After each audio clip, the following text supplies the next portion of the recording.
Welcome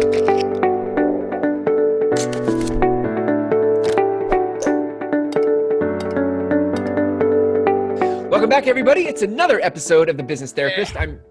What's that? I'm just like, hey, number two. We're number two. All right. That's right. Well, I'm your co-host, Chris Angel, and I'm here with your host, Arnell. And Arnell, that's right, number two, man. Celebrate. Two, yep.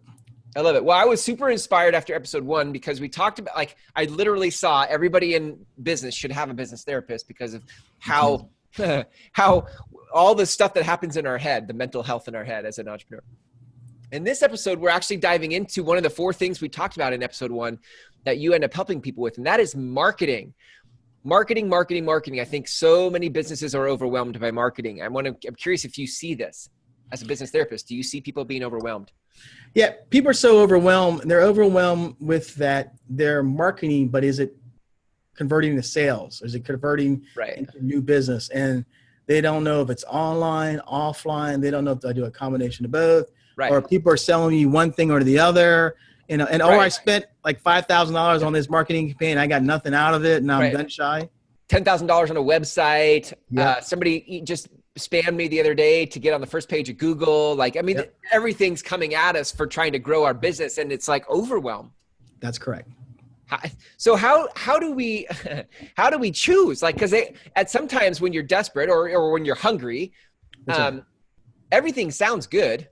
That's correct. Like, oh man, that could be great. Oh, that could be great. Oh my God, that could be great. Now I'm like pulled in 20 directions. How do we choose? Yeah, it's interesting. Like I got a client who's a heating and air conditioning person, and he's really good in business development, talking to people, and he likes to go and talk to people. And we were saying, well, you're talking to them, but I'm talking to them, hoping I can get an air conditioning lead. I said, yeah, but Jamie, you have to talk to like 10 new people a week, and you may get lucky. I said, do you really want to build it off referrals and relationship? Yeah. He goes, yeah, I do. I really do. How about online leads? Well, I'm not really sure yet because there's so many different things. I said, well, what do you prefer? I mean, because here's the interesting thing is, if you look at your industry, some of your industry has best practices online, offline, and you have to find those. Yeah. But at the end of the day, there's some people who exceptionally have done it against the curve or the grain, who have figured out the process. So I said, here's what you have to decide is, and I tell them, do you want to go out and bring in the business and you're excited about that? Oh, I love doing that. Okay, great. It's funny. I have some owners who love to sell or love to develop business, and they're good at it. I said, well, let's figure out how to create that. If you don't want to do that, then do you have the budget to buy leads or hire people? Mm-hmm. If you don't have that, then you got to go out and learn the skill to bring in business. Yeah. Like, really? I said, if you don't have the money or the budget to pay for hire a sales rep or pay somebody to handle the leads or pay for the administration, then you got to go out and do that. And it's interesting when you put in that perspective, they're like, I don't have the money. Well, you're going to have to learn the skill and network. You got to go learn how to get referrals. If I do have the money, how much do you have? Then should we look at radio? Should we look at TV? Do we look at online? Let's look at your industry. Because some industries have great practices on marketing. Yeah. Yeah. They have some people who are really good online and they do really well. They have some people, like I had this one gentleman, he was selling for Batteries Plus, and it was interesting. We worked together. It's like 10 years ago. Wow. And he wanted to create a commercial division. So he knew how to market well, but he was really good at business development. So eventually he went around, he did government contracting, went all these different places. And I saw him a couple of years ago. Oh yeah, Arnell, I'm a $2 million company. So what do? I just go hunt. You're right. I just need to go hunt. I need to go hunt these government contract places, these local places, and get them to buy my batteries. That's all I do. And now they order from me all the time. I'm like, wow. Yeah, that idea gave me just go out there, and I just love doing that. I just build the business around it. Mm-hmm. 5-10 years later, $2 million company, because what he eventually did is he did research of what the biggest company was. Yeah. And they were doing about $1 million, but what he ended up doing, he figured out, I'm just going to go out there and just do their stuff better, because he says, I like hunting. I like going and talking to people. I like to get their business. Yeah. And some owners hate doing that. I said, well, do you have the budget or the capital to basically buy leads and have someone to manage it? And some people do. Right. But other people don't. But it sounds like that's part of the process. Like as a business therapist, I mean, that's part of the process, right? Is talking through. That's right. Not all marketing options are a good fit for you as a business person. As a business person, it sounds like you're saying, have to figure out what feels like it could be fun or what feels like it could be a fit. Yes. That's correct. You have to figure that. And a lot of times what happens is you figure it out because you're getting pressured to be sold. Yeah. Right. And you know, it's like you said, a bunch of people send you emails. I get emails every day. Like I got an email today about SEO. I got an email about Google #1. And then I got stuff on Facebook. I got this, you know, so everybody's trying to sell you. And eventually I was telling somebody, if I didn't know what I would know, I'd probably go click, you know, try it out. Just because how many people have paid for services and then had zero results, and then they're totally disillusioned by it, like, well, that didn't work. And then, that's correct.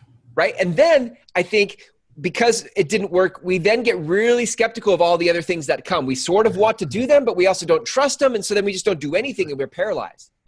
You're right. And they don't do anything. Or if they do something with somebody, they're not fully in. Right. Yeah. They're not fully engaged. Right. And they're like cautious. Like, I don't think it's going to work. I don't do that. I'm like, well, then why did you pay the money? I'm like, well, you know, I had no other choice, but you're not really doing it. And so what happens, like we have a class called the W Income. And I always tell people, what was your hesitance on marketing? What didn't work in this? I said, well, the ones who make a lot of money and double their income, they just do everything we tell them to do. I mean, they just create a bunch of mess that's really designed to convert. And the ones who do all the activity that's designed to convert, their income doubles. The ones who are very hesitant, not really sure, or just don't want to do it, but they kind of just show up to class, they don't get any results out of it. Right. Because the interesting thing is you know, marketing, if you're going to go out there and build those ways to get referrals, can be done if you're fully engaged, but you have to really decide, is it something that you either have to do or you want to do? It can't be a job doing it. You know, when I first started, I didn't, you know, when I was the B&I director, we couldn't pay for marketing. We had to go out there and get referrals and introductions. So we had to go out there and talk to people. And I was 100% introvert. I didn't like doing that stuff. I had to learn the skills. I had to go talk to people. I had to learn all this stuff. And people were like, man, you're really good at it. Yeah, but I had to make a choice. I had no other choice except learn the skill process. So how do we answer the question then about how do people solve their overwhelm in marketing? I think the way to answer the question is take a step back and ask yourself, what type of marketing do you want to do? Do you want to go out and bring the business through relationships, word of mouth, networking, or do you want to do online? And then look at your industry, because your industry has different marketing practices. Like sometimes in heating and air conditioning, they recommend that you spend like 1% of your total gross revenue a year on, you know, on advertising. Right. So what happens is you got to look at what's the best practices in your industry, but then look at how do you see yourself? Do you love to sell? If you don't love to sell, maybe you have to sell a little bit in time so you can build up the revenue to build a salesperson or build online leads. So I think how you solve it is look at your reality today, look at what you want to do, what your budget is, what's the best practices, and just get moving. But I think you need to have somebody kind of talk you through, because it's easy to get sold on all those things. Right. Yeah, because I've seen people get so upset they spent their last $500 or $1,000, $10,000, and now they don't want to spend any money. Yeah. There's a, you know, FOMO, FOMO. Yes. Fear of missing out. Like there's, you know, there's a lot of like, it's so funny. Hey, let me double dip this with a quote. So the quote from Albert Einstein, which is, you know, everybody's a genius, but if you judge a fish by its ability to climb a tree, it will live its whole life believing that it's stupid. Right. Which is what you're talking about. Like when you know what you're good at. Yes. But then you have this fear of missing out on Facebook ads because everybody's talking about Facebook ads. And I feel like I should be on Facebook because everybody's on Facebook, but you don't even like Facebook and you're not even tech savvy. That's correct. You're great with people. That's correct. You as a fish start trying to figure out how to climb a tree. And then you're like even more confused. You're totally correct. I mean, I think that's the number one thing is what their buddy's doing, I should be doing. Really, right. Yeah. What I'm doing, it's working. Right. I think that's probably where the overwhelm comes. I mean, I think for people, a lot of overwhelm comes from taking on too many ideas and not holding close to what feels natural to you. Yes?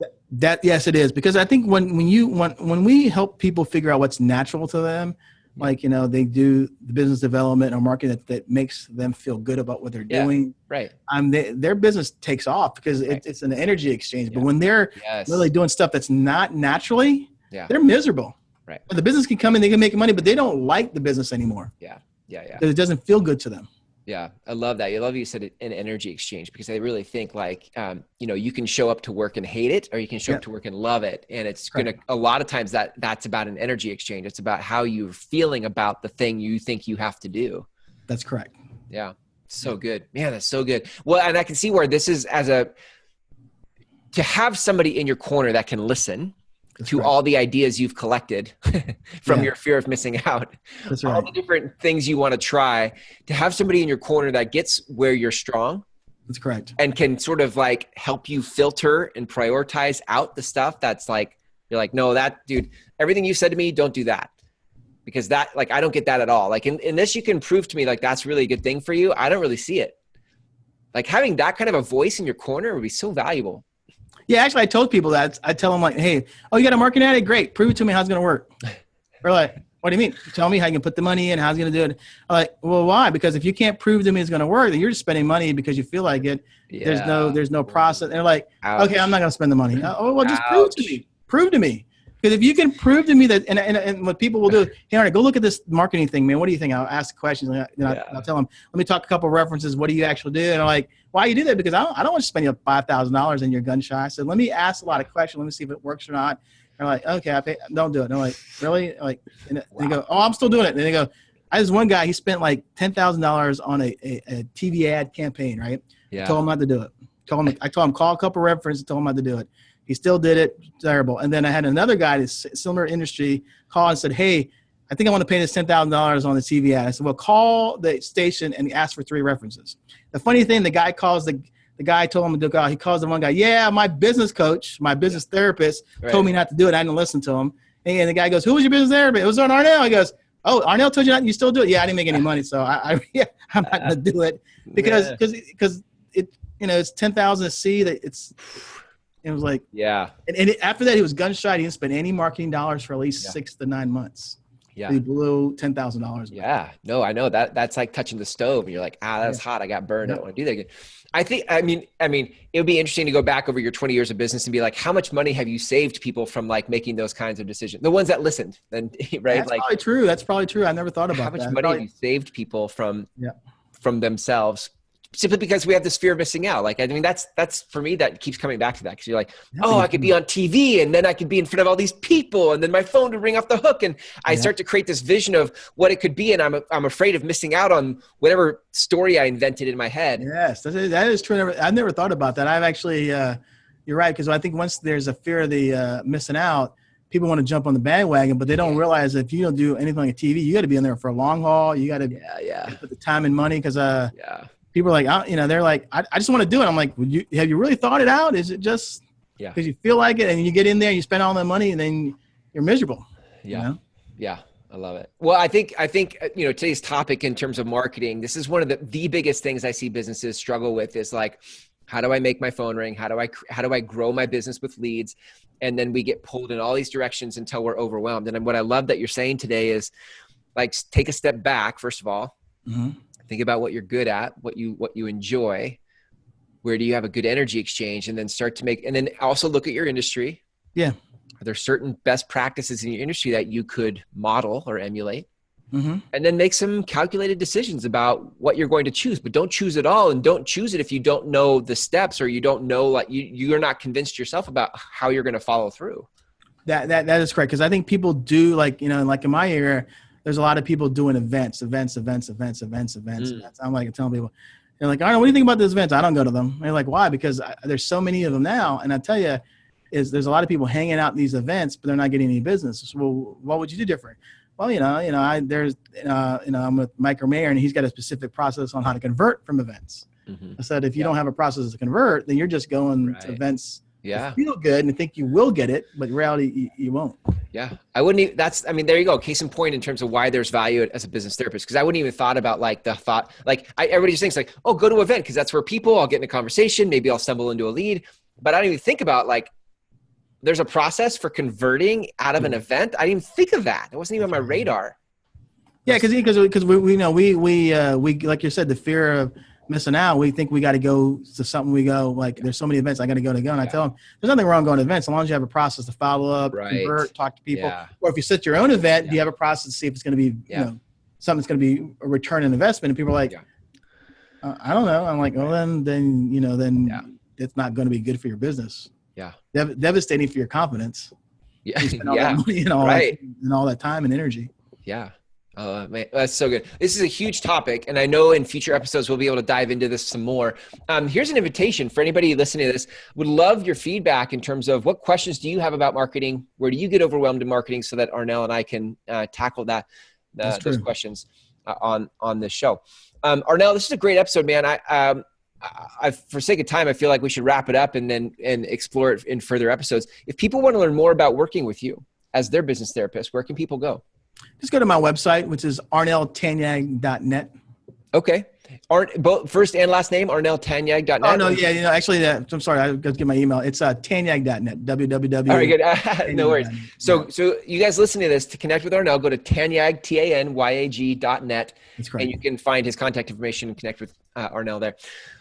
Arnell, thanks, man. It's a great episode. I look forward to catching you in episode 3. And until then, take care. All right, thanks then.